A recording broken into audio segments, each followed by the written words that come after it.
He doesn't know all of the details of what's going on or why, but he immediately makes his way there to try to put an end to the killing.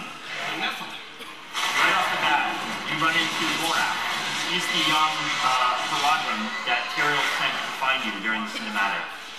So he's got a quick message for you before you send him off to get Tyrael and bring him back to the city. And even here, as you're actually looking down, you see Westmarch in the distance. And looking there, you can actually tell that something obviously is not quite right. And maybe we should go down there and explore a little bit further. So the first two abilities I've been showing off are Fist of the Heavens, this one, and Punish, which is one of his primary attacks with his flail. As we move into the city, we're going to use Shield Glare. Holy energy comes down from the heavens, reflects off your shield, and blinds your enemies. So obviously bad things are happening in the city here. You start to run into people fleeing. And you're going to see here how Malthael is able to actually turn the people of Westmarch into his reapers, his death constructs, and turn them against their friends. And let's show off another ability. Here's Consecration. We'll let them surround me first. Well, me or my enemies stand within the circle, or my allies stand within the circle, we're healed. In addition, this has a rune where enemies take holy fire damage. So Kevin, it looks like Malthael has sealed the gate, and you're going to have to find another way into the city. And as you do, you'll notice that anytime you come across these corpses, they'll rise to fight you, because anything that's dead is a tool of Malthael. Now, as we see Kevin here sort of trying to find a different entry into Westmarch, we'll see a great example of the seamless switching between interior spaces and exterior spaces. So as he's here finding the actual entryway, going inside, and this is the waterway. And as you can see, the lighting changes, and we're now in an interior space. Again, it's really important, those transitions really help sell a sense of place.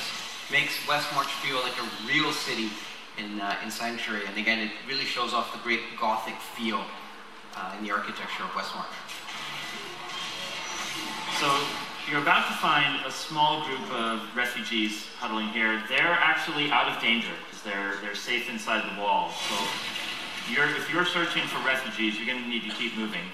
And so you can run right past them. We're trying to keep a lot of the storytelling as ambient as possible. And now we're about to meet one of Malthael's signature lieutenants, the Death Maiden. She does this horrible thing to these people and then gets away. So you don't get to fight her yet, but hopefully you'll track her down later. We're going to activate the Law of Valor. It's a passive ability, much like the mantras, where I gain extra damage as I do critical hits, but it also has an activation bonus of extra damage for everybody. So the only ability we haven't seen yet is Falling Sword. Let's do that now. Artillery Strike.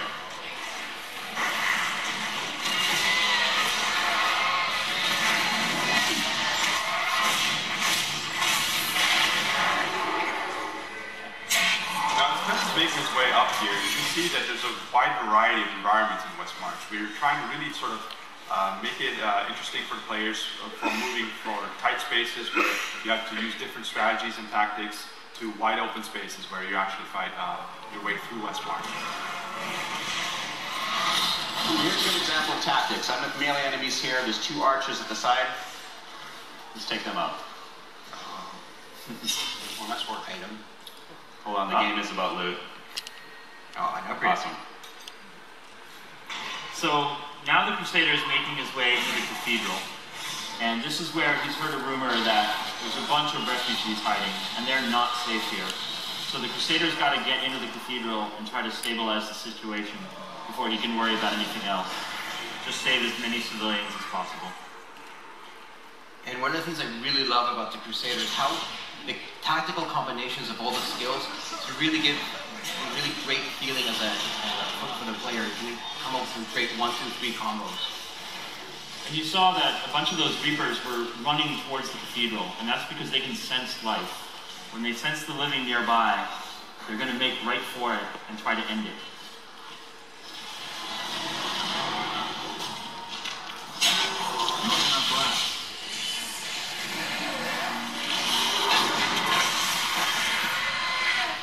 So So now Tyrael shows up. Lorath ran and got him.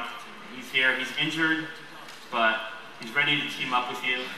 And now that you two have joined forces, you're going to be able to go into that cathedral and find out what's going on, because it might not be pretty. Well, that looks friendly. Looks great. Yeah, no trouble ahead. So some bad stuff happened here. But at last, you get to confront that Death Maiden. So now it's a chance to fight her. And it looks like she was creating some kind of a spell with that black orb. And we don't know what that is yet, but we may find out at another time.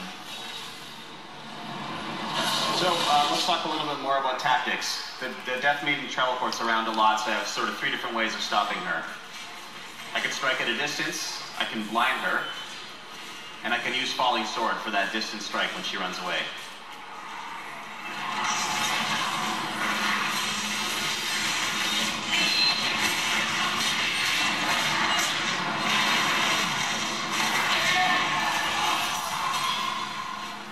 Nice work. Release.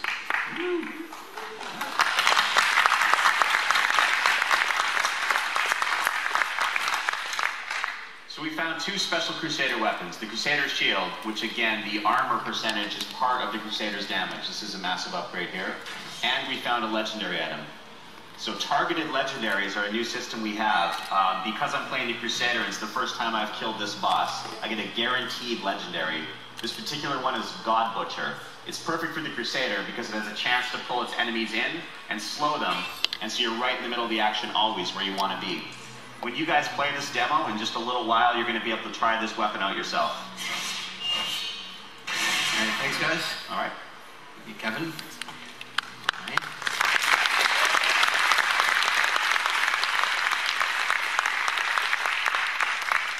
All right, now you guys.